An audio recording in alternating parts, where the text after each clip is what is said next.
जेंबीबा बेबा खुदंबु चगोइन एमरन ताराम उक्चरी नसीजु कंटेन मगमु पु काना लाक्चबनी अखोई कका मरु ओइना अखोई जुमदा अखोई ख्वाइदगी मरु ओइबा चिंगफु हाइजा तारे को कका अखोई चिंगफु जिगी मागी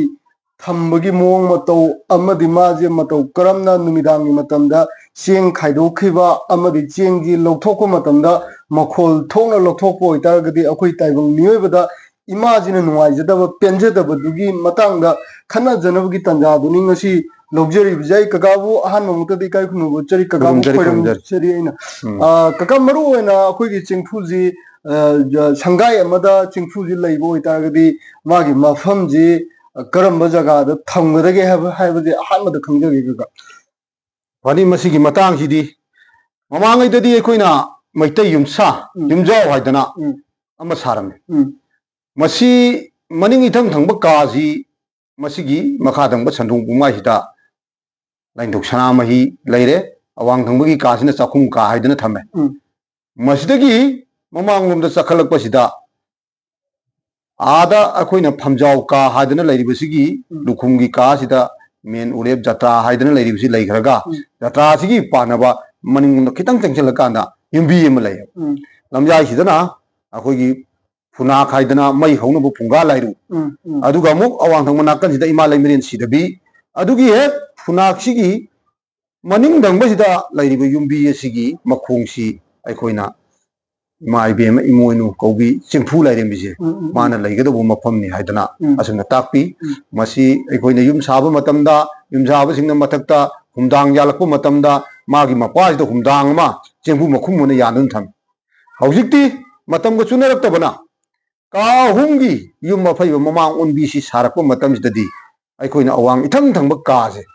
मसिगी अवांग थंगबगी काचिनगी फौलांग सिदगिना हेक चंगकपदा मखादंगबदा का अमगी सरुक ओरिबा मसिगी युंबीजे सिगी अवांग थंग सरुकसिदा करिगुंबा चेंगना सागिबा ओइरगना चेंगना दुम साखरे चेंगना साजरगसु मसिदा अखोइना उमदांग यानबो ओइरगदी मसिगी मपासिदा अखोइना चिंफु मखुमना अमखुम मसिगी मपासिना युम अफैबगी चिंफु लैबमनी हाइबदुमा आई अहानद थमजकी कका अदुगो ख्वाइदगी मरु ओइना ngasiगी चनरिबा अखोइगी चौखलबा मतम हाइता रेको कका चौखलबा मतम जिददि अखोइगी नहाजिंगिना अखोइगी जबत जबत तौसनबगी पोचजु उदबदि नते अखोइगी नुमिदांगी मतम अमदि अयुक्की मतमदा अखोइगी चेंगी लौथोबा मतुंगदा इमादमु चेंग खरा हंजलम्मी गायना अखोइगी इपाइपु हक्तक्तगी हाइनरमिजे कका सिगी वाहन थोक्सि करिगी ओइदेनो अदुगा हुजिकानी नहा खुदिमक तौए हाइबदि नचदे खरा मखैदि मागी ओकनबुद लौथो मतुंगदा इमादा करिंता हंजलमदबगी मम्मी जु लैतबदि नते मसि मम्मी लै सेमा हाइजगे आई कका सेम तंग खंजगे कका तसेंगनमक्ति अखोइना इमा इमोइनु इमा तरा सिंग खांग चाक्षौबी वांगले येनिंग खांग येनसौबी हिकुबी याइकुबी हिपोकपी याइपोकपी हिरै मै याइरै मा यासना हाइदना खंगरिबी इमा असि अखोइगी मित्ता मागी सक्तमजी ओइना थोलक्तना लैबदी नत्ति हाइदना आई असुमना थमजगे मरमदी करिगिनो हाइबदा युमदुदा लैबा युमबुरेंबी नुपी अमा ओइरिबा मागी सायो लांगोंदुनी माना अफबा थबक थौरमसिंग थौगाइसिंग नियम चुमना तौजबा तारगदी इमोइनु इमागी मतिक मयासी मंगोंदा अदुमक लैजबनेबको अदुना अखोइना चिंफुसी युमबुरेंबिसिना नोमुगी मनुंगदा फाक्तदा यादना मखुमजी हांदोक्तदना याना हांतोइबसी अयुकी चरा तमनबा अमा नुमिदांगोंगी चरा तमनबा अमा अनिरक्सिमदी सोइदमगी मा चिंफुसी मखुमजी हांतोनेबा मसिदगी अयुकी चरा तमनबा सिंगी अखोइना कोननबा कोथोबा मतुंगसिदा कोथोइबदुदगी अमुक खुयासिना ताप पारगा अरै नुनंग लैसनबिरगलो अमजु अगोइ नुनंग हुमजनबिरगलो अखोम नुनंग खुमजनबिरगलो हाइदना अहुमलक हंजलंगनेबा हाइबदी मोंगसंगा सिदा इमासिना मतिक मयासी पुथोइसी अहुम थोंना लैबा अमना फुनाक लाइरुदम लैरे अमना चेंगफुगिसिदा अमा लैरे अमना मुक चाखुंका मसिनी अरैनु अखोमनु अहुमनु हाइदना लैरिबा इमा लैरेमिगी मिखै अहुमजे मखोइ अहुमजी अदुमक मतम पुनमक्ता चेन चोंगदना अदुम सानमिनबा रोटेशन जे उन्नबा हाइतारेको अदुननी अखोइना नुमिदांगी चरा चिंदम बुल लोरब मतुंगदा लुखाक चगुम चाइथोगा थनमगनु हाइदना इपाइ पुना ngangarise हाइबदि अखोइनदि तुंगरब मतुंगसिदा युमसिदा लैरिबा लाइनिंग धौ लाइरेंबी सलाइरेन सिदबा ꯍꯧꯖꯤꯛꯀꯤ ꯑꯔꯩꯅꯨ ꯑꯍꯣꯅꯨ ꯑꯈꯣꯅꯨ ꯃꯥꯅ ꯂꯩꯔꯤꯕ ꯃꯐꯝꯁꯤꯡꯁꯦ ꯑꯃꯨꯛ ꯆꯠꯃꯤꯟꯅꯔꯒ ꯅꯣꯡꯃ ꯁꯪꯒꯥꯏꯁꯤꯗ ꯋꯥꯇꯥꯅꯩꯌꯦꯕ ꯌꯨꯝꯁꯤꯒꯤ ꯑꯐꯕ ꯅꯨꯡꯉꯥꯏꯕ ꯀꯔꯝꯍꯥꯏꯅ ꯇꯧꯁꯤꯒꯦ ꯃꯣꯏꯅ ꯆꯠꯂꯤꯕ ꯂꯝꯆꯠ ꯁꯥꯆꯠꯁꯤ ꯌꯥꯝꯅ ꯐꯖꯔꯦ ꯑꯗꯨꯗꯤ ꯏꯆꯥ ꯏꯁꯨꯁꯤꯡꯁꯤ ꯅꯨꯡꯉꯥꯏ ꯌꯥꯏꯐꯅ ꯊꯝꯃꯒꯦ ꯍꯥꯏꯕꯁꯤ ꯃꯣꯏꯁꯤ ꯋꯥꯇꯥꯅꯕꯅꯦꯕ ꯑꯗꯨꯅ ꯂꯨꯈꯥꯛ ꯆꯒꯨꯝꯁꯤ ꯑꯩꯈꯣꯏꯅ ꯆꯥꯏꯊꯣꯛꯇꯨꯅ ꯊꯅꯝ ꯇꯥꯔꯒꯗꯤ ꯍꯥꯏꯕꯗꯤ ꯈꯨꯌꯨꯝ ꯂꯥꯏꯁꯤꯡ ꯑꯁꯤꯅ ꯆꯠꯊꯣꯛ ꯆꯠꯁꯤꯟ ꯌꯥꯗꯕꯅꯤ나 ꯐꯠꯇꯕꯒꯤ ꯃꯔꯝ ꯑꯃ ꯑꯗꯨꯃꯛ ꯑꯣꯏꯔꯦ ꯑꯗꯨꯅ ꯉꯁꯥꯏ ꯏꯆꯥ ꯏꯕꯨꯡꯉꯣꯅ ꯍꯪꯕꯤꯈꯤꯕꯗ ꯀꯔꯝꯕ ꯃꯇꯝꯗ ꯆꯦꯡꯐꯨꯗꯒꯤ ꯆꯦꯡ ꯈꯥꯏꯕ ꯍꯥꯏꯕꯁꯤ ꯑꯍꯥꯟꯕ ꯑꯌꯨꯛꯀꯤ ꯈꯥꯏꯈ꯭ꯔꯦ ꯅꯨꯃꯤꯗꯥꯡꯒꯤꯁꯨ ꯃꯥꯒꯤ ꯆꯔꯥ ꯆꯤꯟꯗꯝꯅꯕ ꯑꯣꯛꯅꯕ ꯈꯥꯏꯔ ꯃꯇꯨꯡꯗ ꯑꯍꯨꯝꯂꯛ ꯍꯟꯖꯤꯜꯂꯝꯒꯅꯦꯕ ꯑꯗꯨꯒ ꯆꯦꯡꯐꯨꯁꯤ ꯇꯞꯅ ꯃꯈꯣꯟ ꯊꯣꯛꯇꯅ ꯊꯝꯍꯟꯒꯅꯤ ꯑꯗꯨꯒ ꯀꯔꯤꯒꯨꯝꯕ ꯂꯥꯏꯕꯛ ꯊꯤꯕ ꯍꯥꯏꯒꯗ꯭ꯔꯥ ꯂꯥꯏꯕꯛ ꯐꯕ ꯍꯥꯏꯒꯗ꯭ꯔꯥ ꯀꯅꯥꯒꯨꯝꯕ ꯌꯨꯝ ꯊꯪꯅꯕꯅꯤ ꯈꯪꯗꯦ ꯑꯇꯣꯞꯄ ꯂꯩꯀꯥꯏꯒꯤ ꯅꯨꯄꯤ ꯑꯃꯅ ꯃꯅꯤꯡ ꯊꯣꯡꯂꯣꯝꯗ ꯂꯥꯛꯑꯒ ꯏꯆꯦ ꯑꯩꯒꯤ ꯆꯦꯡ ꯑꯃꯐꯥꯎ ꯂꯩꯍꯧꯗ꯭ꯔꯦ ꯆꯦꯡ ꯈꯨꯌꯥ ꯑꯝꯇ ꯄꯤꯕꯤꯌꯨ ꯍꯥꯏꯗꯅ ꯌꯥꯆꯪꯉꯛꯄ ꯃꯇꯝꯁꯤꯗ ꯅꯤꯔꯔꯕ ꯃꯗꯨ ꯑꯣꯏꯔꯕꯗꯤ ꯄꯤꯔꯅꯨ ꯍꯥꯏꯗꯅ ꯏꯄꯥ ꯏꯄꯨꯅ ꯊꯝꯕꯤꯔꯝꯃꯤ ꯃꯁꯤ ꯈ꯭ꯋꯥꯏꯗꯒꯤ ꯐꯠꯇꯦ ꯃꯁꯤ ꯍꯦꯛ ꯄꯤꯔꯨꯕ ꯃꯇꯝꯗ ꯑꯩꯅ ꯉꯁꯥꯏꯒꯤ ꯍꯣꯠꯅꯖꯔꯤꯕ ꯂꯥꯡꯖꯔꯤꯕ ꯏꯃꯣꯏꯅꯨ ꯏꯃꯥꯁꯤ ꯃꯥꯅ ꯄꯨꯔꯒ ꯆꯠꯈꯤꯕ ꯃꯩꯁꯨ ꯄꯤꯕ ꯌꯥꯗꯕ ꯑꯗꯨꯅ ꯃꯅꯤꯡ ꯊꯣꯡꯂꯣꯝꯗ ꯄꯤꯕꯁꯤꯃ ꯈ꯭ꯋꯥꯏꯗꯒꯤ ꯐꯠꯇꯦ ꯍꯥꯏꯗꯅ ꯃꯁꯤꯃ ꯑꯩ ꯊꯝꯖꯒꯦ ꯀꯀꯥ ꯑꯗꯨꯒ ꯈ꯭ꯋꯥꯏꯗꯒꯤ ꯃꯔꯨꯑꯣꯏꯅ ꯍꯧꯖꯤꯛꯀꯤꯗꯨꯗ ꯀꯀꯥ ꯑꯩꯈꯣꯏꯒꯤ ꯏꯃꯨꯡ ꯃꯅꯨꯡ ꯍꯥꯏꯕꯁꯦ ꯌꯨꯝꯊꯪꯅꯕ ꯍꯥꯏꯕꯁꯦ ꯃꯥꯅ ꯅꯨꯃꯤꯗꯥꯡꯒꯤ ꯃꯇꯝꯗ ꯆꯦꯡꯗꯨꯃ ꯄꯤꯗꯅ ꯍꯦꯛ ꯆꯠꯈꯤꯀꯥꯟꯗꯁꯨ ꯏꯆꯦꯃꯗꯣ ꯑꯩꯈꯣꯏꯒꯤ ꯃꯕꯨꯛꯆꯦꯜ ꯌꯥꯝ ꯂꯨꯏ ꯍꯥꯏꯕ ꯑꯃ ꯈꯛ ꯑꯩꯈꯣꯏꯒꯤ ꯀꯩꯅꯣꯗ ꯑꯩꯈꯣꯏꯒꯤ ꯋꯥꯈꯜꯂꯣꯟꯗ ꯂꯩꯈꯤꯕ ꯑꯣꯏꯇꯥꯔꯒꯗꯤ ꯀꯀꯥ ꯃꯉꯣꯟꯗ ꯅꯨꯡꯁꯤꯕ ꯋꯥꯍꯩꯒ ꯂꯣꯏꯅꯔꯒ ꯍꯥꯏꯇꯥꯔꯦꯀꯣ ꯀꯀꯥ ꯍꯥꯏꯗꯤ ꯃꯇꯝꯗꯣ ꯈꯤꯇꯪ ꯊꯦꯡꯊꯔꯒ ꯄꯤꯕ ꯌꯥꯕꯒꯤ ꯃꯥꯒꯤ ꯆꯠꯅꯕꯤ ꯑꯃꯈꯛ ꯂꯩꯕ꯭ꯔꯥ ꯀꯀꯥ ꯁꯤꯁꯨ ꯑꯩꯉꯣꯟꯗꯁꯨ ꯍꯥꯏꯗꯤ ꯂꯥꯛꯏꯕ ꯏꯃꯨꯡ ꯃꯅꯨꯡꯗꯨꯁꯨ ꯍꯥꯏꯗꯤ ꯃꯥꯁꯨ ꯂꯩꯖꯗꯗꯅ ꯆꯔꯥꯗꯣ ꯍꯦꯟꯒꯅꯤ ꯄꯥꯈꯠꯇꯅ ꯂꯥꯛꯑꯀꯥꯟꯗ ꯍꯪꯉꯝꯕꯁꯨ ꯌꯥꯏꯑꯕꯀꯣ ꯑꯗꯣ ꯃꯥꯁꯨ ꯋꯥꯔꯧꯕꯤꯗꯅꯕ ꯍꯥꯏꯇꯥꯔꯦꯅꯦ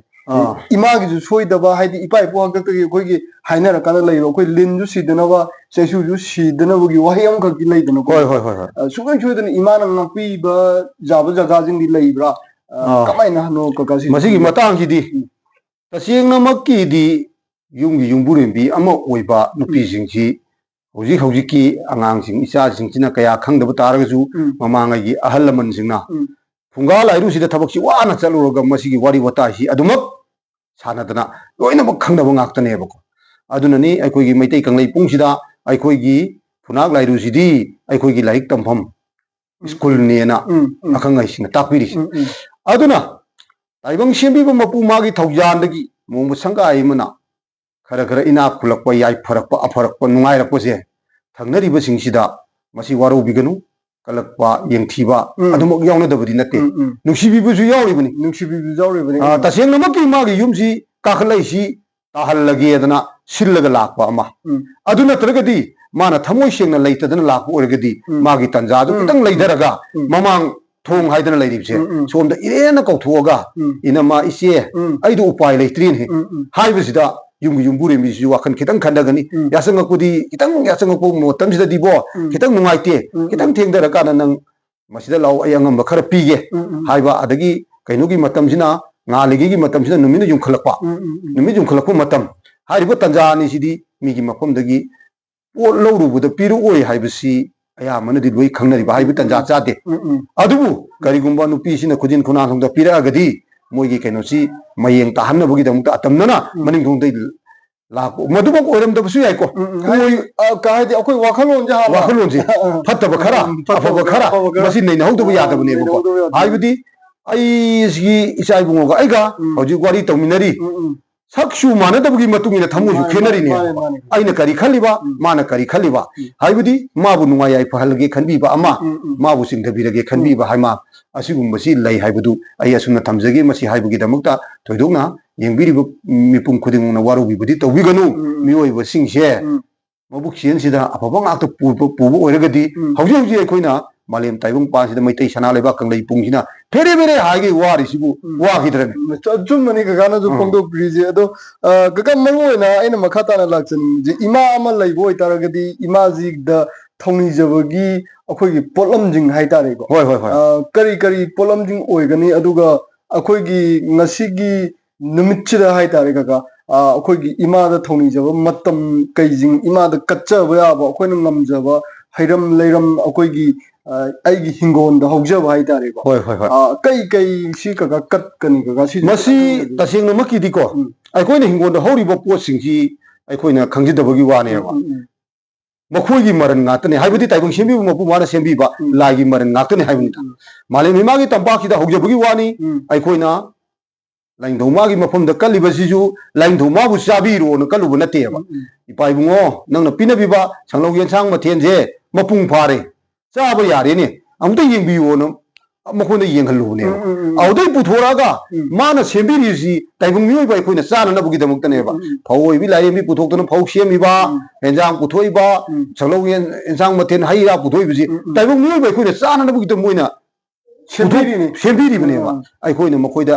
ꯃꯄꯨꯡ ꯐꯥꯔꯦ ꯍꯥꯏꯕꯗꯣ ꯀꯠꯆꯔꯨꯕ ꯈꯛꯇꯅꯤ ꯃꯗꯨꯗꯒꯤ ꯑꯩꯈꯣꯏꯅ ꯄꯨꯊꯣꯔꯛꯑꯒ ꯆꯥꯕ ꯃꯇꯝꯗ ꯃꯈꯣꯏꯅ ꯑꯗꯨꯛꯀꯤ ꯃꯇꯤꯛ ꯍꯔꯥꯎꯖꯕ ꯑꯩꯅ ꯄꯨꯊꯣꯛꯎꯕ ꯄꯣꯠꯂꯝ ꯆꯩꯔꯝꯁꯦ ꯑꯩꯒꯤ ꯏꯐꯝꯗ ꯈꯪꯍꯜꯂꯝꯃꯒ ꯃꯈꯣꯏꯅ ꯆꯥꯏꯅꯤ ꯍꯥꯏꯕꯁꯤ ꯃꯁꯤ ꯇꯥꯏꯕꯪ ꯁꯦꯝꯕꯤꯕ ꯃꯄꯨꯅ ꯌꯥꯝꯅ ꯍꯔꯥꯎꯅ ꯃꯆꯥ ꯃꯁꯨ ꯑꯩꯈꯣꯏꯕꯨ ꯉꯥꯛꯄꯤ ꯁꯦꯟꯕꯤꯗꯅ ꯅꯨꯡꯉꯥꯏ ꯌꯥꯏꯐꯊꯣꯏꯅ ꯊꯝꯕꯤꯕꯒꯤ ꯌꯥꯝꯅ ꯑꯆꯧꯕ ꯈꯨꯗꯝꯅꯤ ꯍꯥꯏꯕꯗꯨꯃ ꯃꯁꯤꯃ ꯊꯝꯖꯩ ꯀꯀꯥꯅ ꯍꯥꯏꯕꯤꯔꯤꯕ ꯋꯥꯐꯝꯗꯨ ꯌꯥꯝ ꯐꯖꯕ ꯄꯣꯠꯅꯤ ꯀꯪꯂꯩꯆꯥꯒꯤ ꯏꯔꯩꯆꯥ ꯈꯨꯗꯤꯡꯃꯛꯇ ꯍꯥꯏꯖꯒꯗꯕ ꯄꯣꯠꯁꯦ ꯀꯀꯥ ꯉꯁꯤꯒꯤ ꯁꯤꯒꯨꯝꯕꯒꯤ ꯅꯤꯌꯣꯝ ꯅꯤꯇꯤꯁꯦ ꯀꯀꯥ ꯃꯥꯡꯖꯜꯂꯛꯇꯕꯗꯤ ꯅꯠꯇꯦ ꯃꯥꯡꯖꯜꯂꯛꯑꯦꯕ ꯑꯁꯦꯡꯕꯅꯤ ꯑꯁꯦꯡꯕꯅꯤ ꯀꯀꯥ ꯁꯤꯅ ꯃꯆꯥ ꯑꯣꯏꯕ ꯃꯆꯥ ꯃꯅꯥꯏ ꯑꯣꯏꯕ ꯑꯩꯈꯣꯏꯗꯁꯨ ꯌꯥꯝꯅ ꯅꯨꯡꯉꯥꯏꯖꯗꯦ ꯑꯗꯨꯅ ꯉꯁꯤ ꯀꯀꯥꯒ ꯑꯩꯒ ꯁꯨꯃꯥꯏꯅ ꯃꯌꯥꯝꯗ ꯄꯥꯎꯗꯝꯖꯕꯁꯤꯗꯤ ꯑꯩꯈꯣꯏ ꯀꯩꯁꯨ ꯌꯥꯝ ꯀꯥ ꯍꯦꯟꯅ ꯈꯪꯗꯅ ꯍꯩꯗꯅ ꯍꯥꯏꯖꯕ ꯅꯠꯆꯗꯦ ꯍꯥꯏꯗꯤ ꯈꯔ ꯈꯖꯤꯛ ꯃꯌꯥꯝ ꯈꯪꯗꯕꯗꯣ ꯏꯄꯥ ꯏꯄꯨꯅ ꯊꯝꯕꯤꯔꯝꯕ ꯂꯤꯛꯂꯝꯁꯤꯡꯁꯦ ꯃꯥꯡꯈꯤꯒꯗ꯭ꯔꯥ ꯍꯥꯏꯕꯗꯨꯒꯤ ꯄꯥꯈꯠꯆꯕꯗꯨꯅ ꯃꯔꯝ ꯑꯣꯏꯔꯀꯥꯟꯗ ꯀꯟꯇꯦꯟꯁꯨ ꯁꯦꯝꯖꯕꯅꯤ ꯃꯌꯥꯝꯅ ꯀꯃꯦꯟ ꯁꯦꯛꯁꯟꯗꯁꯨ ꯍꯪꯕꯤꯔꯛꯏ ꯍꯥꯏꯗꯤ ꯁꯤꯒꯤ ꯚꯤꯗꯤꯑꯣ ꯁꯦꯝꯕꯤꯔꯛꯎ ꯁꯤꯒꯤ ꯚꯤꯗꯤꯑꯣ ꯁꯦꯝꯕꯤꯔꯛꯎ ꯍꯥꯏꯕꯅꯆꯤꯡꯕꯁꯤꯡ ꯑꯩ ꯀꯀꯥꯒꯁꯨ ꯇꯥꯟꯅꯖꯔꯤ ꯑꯈꯪ ꯑꯍꯩꯁꯤꯡꯗꯁꯨ ꯊꯤꯒꯠꯆꯔꯀꯥꯟꯗ ꯋꯥꯐꯝꯁꯤꯡꯁꯦ ꯃꯌꯥꯝꯗ खितंग